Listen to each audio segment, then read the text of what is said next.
भी अच्छे होंगे, मस्त होंगे। और हैप्पी शिवरात्रि सभी के लिए। और किस-किस ने भोलेनाथ पे जल चढ़ाया है, कमेंट में ज़रूर बताना। कौन-कौन भोलेनाथ के भक्त हैं, प्लीज़ कमेंट में ज़रूर बताना। तो दोस्तों, मैं इस वीडियो में आपके लिए कुछ जानकारी देने के लिए मैंने ये वीडियो बनाया है। तो प्लीज़ इस वीडियो को स्किप मत करना, पूरा देखना। और देखो, मैं इस वीडियो में आपका ज़्यादा समय नहीं लूँगी, बस थोड़ा-सा ही समय लूँगी। तो प्लीज़ इस वीडियो को ज़रूर देखना। तो जैसे आप फ़ेसबुक चलाते हो, इंस्टाग्राम चलाते हो, व्हाट्सएप चलाते हो, वहाँ पे लोग अपने कॉन्टैक्ट नंबर डालते हैं कि किसी को काम की ज़रूरत है घर बैठे।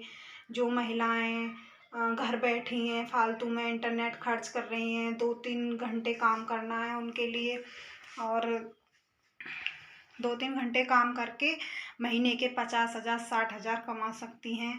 तो देखो मेरी बहनों, कहाँ मिल रहे हैं 60,000 50,000। कोई सरकारी जॉब तो है नहीं कि हमें कोई 2-3 घंटे काम किया और हमको 50,000 रुपये दे दिए।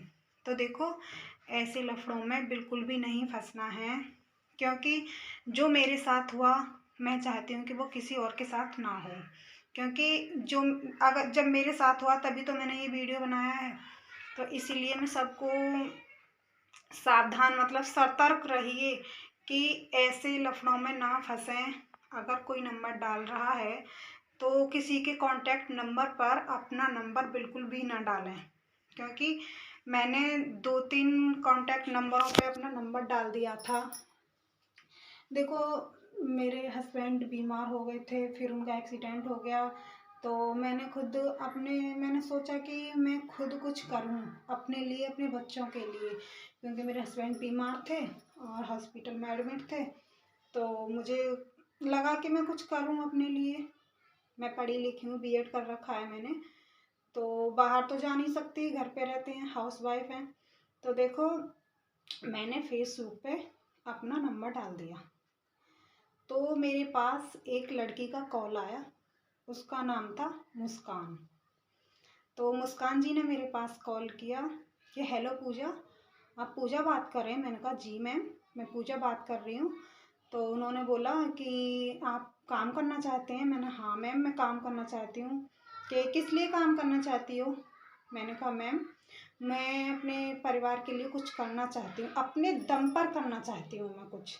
तो मैंने उनके लिए अपनी सारी, मतलब कमज़ोरी, किसी को भी अपनी अपनी कमज़ोरी मत बताना कभी भी, क्योंकि लोग कमज़ोरी का ही फ़ायदा उठाते हैं। तो उसने मुझे बताया कि ऐसा करो पूजा, तुम 7,000 रुपये में तुम्हारी आईडी बनेगी, और तुम अपनी आईडी बनवा लो, और फिर मैं आपको काम समझा दूंगी। तो आपको 2-3 घंटे काम करना है, और डेली महीने के आप 50 से 60,000 इनकम जनरेट कर सकते हो। तो मैंने कहा मैम, इतना तो मेरे पास नहीं हो पाएगा, क्योंकि मेरे हस्बैंड बीमार हैं और मेरे हस्बैंड का एक्सीडेंट हो गया, तो मैं इतना नहीं कर पाऊँगी। तो वो कहने लगी तो नहीं हो पाएगा पूजा। तो मैंने कहा कोई ना मैम, कोई बात नहीं, नहीं हो पाएगा तो कोई नहीं, रहने दो। तो फिर उसका 2-3 दिन बाद फिर कॉल आया। तो वो कहने लगी हेलो पूजा। मैंने कहा हाँ मैम। तो कहने लगी कि चलो 5,000 नहीं कर पाओगे तो 2,000 तो कर सकते हो ना।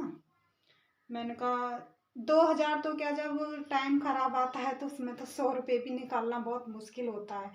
ये तो सिर्फ उसी से पूछो जिसके पास टाइम खराब आया हो, उससे पूछो कि 100 रुपये की कीमत क्या होती है। तो उसने कहा कि 2,000, चलो 2,000 कर दो, बाकी का हम कर देंगे। मैंने कहा ठीक है मैम, मैं देखती हूँ किसी से मांग के। तो मैंने कभी किसी से पैसे नहीं मांगे थे, तो मुझे अजीब लग रहा था कि मैं कैसे किसी के सामने कैसे पैसे मांगूं। तो फिर मैंने सोचा कि मैं कुछ अपने लिए करना चाहती हूँ, तो क्या बात है अगर मैं 2,000 रुपये किसी से उधार ले लूँगी। तो मैंने एक फ्रेंड पे, अपनी फ्रेंड से बात की कि मुझे 2,000 रुपये की ज़रूरत है और मुझे 2,000 रुपये डाल दो। तो उन्होंने कहा ठीक है। तो उन्होंने डाल दिए। तो फिर मैंने कुछ दिन बाद, उसका कॉल नहीं आया। तो कॉल नहीं आया, फिर उसके बाद कॉल आया कि पूजा तुम काम नहीं कर रही हो क्या? मैंने कहा मैम, जब आपने समझाया नहीं तो मैं काम कैसे करूँ। तो कहने लगी वो मेरे घर में डेथ हो गई थी, ये हो गया था, वो हो गया, तो उसने मुझे बहुत सारी प्रॉब्लम बता दी। तो मैं समझ गई थी कि इसने मेरे से पैसे वैसे ही ले लिए। तो वो कहने लगी, फिर कुछ दिन बाद, कई 2-3 महीनों बाद फिर कॉल आया उसका। तो वो कहने लगी, पूजा मेरे घर में मेरे नाना जी की डेथ हो गई थी, उसकी डेथ हो गई थी, मैं वहाँ फंस गई थी, यहाँ फंस गई थी। तो मैंने कहा कोई नहीं। मैं बहुत रोई उसके सामने, बहुत रोई मैं उसके सामने, क्योंकि मैंने किसी से लेके पैसे डाले थे, और किसी से लिए हुए पैसे मतलब अपने ऊपर एक बोझ होता है कि हमने किसी से पैसे उधार लिए हैं। तो उसके बाद उसने बोला कि फेसबुक पे अपना नंबर डालो और लोगों को अपनी तरफ करो। मैंने कहा ठीक है मैम, देखती हूँ करके। तो उसने बोला कि लोगों को अपनी तरफ करो, उनको ये बोलो कि हम इतना कमा रहे हैं, उतना कमा रहे हैं, हमने इतना इनकम किया है, उतना इनकम किया है। तो मेरी एक बात समझ में आई कि देखो, जैसे मैं पागल बनी हूँ, क्या उसने मुझसे 2,000 रुपये ले लिए तो वो ज़िंदगी भर तो खाएगी नहीं ना, लेकिन कहीं ना कहीं उसके निकलेंगे ज़रूर। तो उसने मुझसे कहा, तो मैंने फिर अपना दिमाग लगाया कि क्यों मैं उन बेचारे लाचार लोगों को क्यों फंसाऊं, क्या मतलब है मेरा उन लोगों को फंसाने का। क्या मैं उनसे 1-2 हज़ार रुपये लेकर क्या मैं अपनी ज़िंदगी काट सकती हूँ? नहीं, मैंने ऐसा बिल्कुल भी नहीं किया। क्योंकि देखो, मैं नहीं चाहती, जैसे मैं मजबूर और लाचार थी इस टाइम, ऐसे ही हर कोई काम के लिए हर कोई मजबूर और लाचार होता है। जब भी काम मांगता है, जब कोई मजबूर होता है, वरना किसी को काम की इतनी ज़रूरत नहीं जिसके पास पैसा है। ठीक है, जिसके पास पैसा है उसे काम की कोई ज़रूरत नहीं है। ज़रूरत काम की उसे ही होती है जिसके पास ज़रूरत होती है पैसे की। तो मैंने अपने मन में सोचा कि मैं ऐसा कभी नहीं करूँगी। किसी दूसरे का पेट काट के मैं क्या अपने बच्चों को पालूँगी? वो मेरे बच्चों का पेट पलेगा नहीं। मेरे बच्चों के पता नहीं कहाँ से कहाँ निकलेंगे वो पैसे। तो मैंने इस चीज़ के लिए बिल्कुल मना कर दिया कि नहीं, मुझसे ये नहीं हो पाएगा। कुछ भी कर सकती हूँ, मेहनत कर सकती हूँ, कुछ भी कर सकती हूँ, लेकिन मैं ये काम नहीं करूँगी।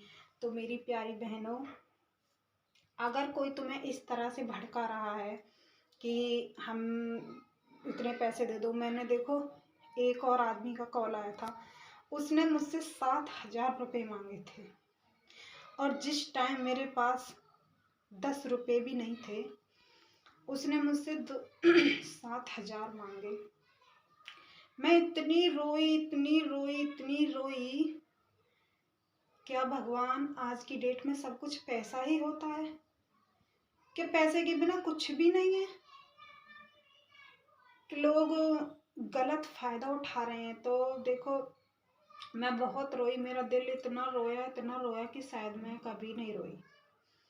तो मैं उसके सामने रोई, तो उसने सोचा कि ये तो मजबूर है, लाचार है, इसलिए कहीं ना कहीं से करेगी। तो उसने कहा कहीं से ले लो मैम, क्या हुआ, दे देना। 1 महीने में 1 लाख आएगा तो 7,000 में क्या हो रहा है? मैंने कहा नहीं, जब मेरे पास इतनी मजबूरी है, मैं किसी से 7,000 बहुत होते हैं, 7,000 7 लाख के बराबर होते हैं जब हमारे पास मजबूरी होती है। जब हमारे पास मजबूरी होती है तो वो 7,000 7 लाख 7 करोड़ के बराबर होते हैं कि हम कैसे किसी से ले सकते हैं। तो मैं बहुत रोई। मैंने उसका फ़ोन काट दिया और अपने फ़ोन में से नंबर भी, मतलब सबके नंबर डिलीट कर दिए।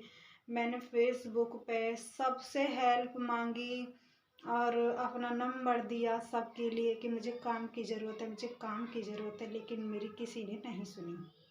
सब देखो, मेरी सबसे एक ही रिक्वेस्ट है कि देखो, ऐसे लोगों के चक्कर में बिल्कुल भी मत फंसना, क्योंकि ये लोग बेवकूफ़ बनाते हैं और हम लोगों से हमारी मजबूरी का फ़ायदा उठाते हैं। और देखो, ना ही किसी को अपनी मजबूरी बताना कि हमारे पास आज ये मजबूरी है, वो है। जो है हमें खुद करना है, ठीक है? हम खुद कर सकते हैं, हम खुद भी कुछ भी कर सकते हैं। हम औरत हैं, हम मजबूर लाचार नहीं है किसी के आगे, जो हम किसी के आगे हाथ फैलाएंगे और हमारी कोई मजबूरी का गलत फ़ायदा उठाएगा। तो उसी दिन से मैंने सोच लिया कि मैं कभी किसी से हेल्प नहीं मांगूंगी।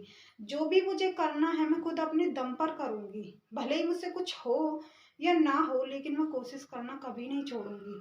और मुझे हमेशा कोशिश ही करनी है, मुझे कभी हार नहीं माननी। तो देखो, मेरी सबसे एक ही रिक्वेस्ट है कि प्लीज़ किसी के ऐसे बहकावे में बिल्कुल भी मत आना। और मैंने आपको जो मुझ पे बीती मैंने आपको बता दी, और आगे आपकी मर्जी है, आप क्या करना चाहते हैं क्या नहीं करना चाहते हैं। तो बस इतना ही कहना चाहूँगी। Bye bye.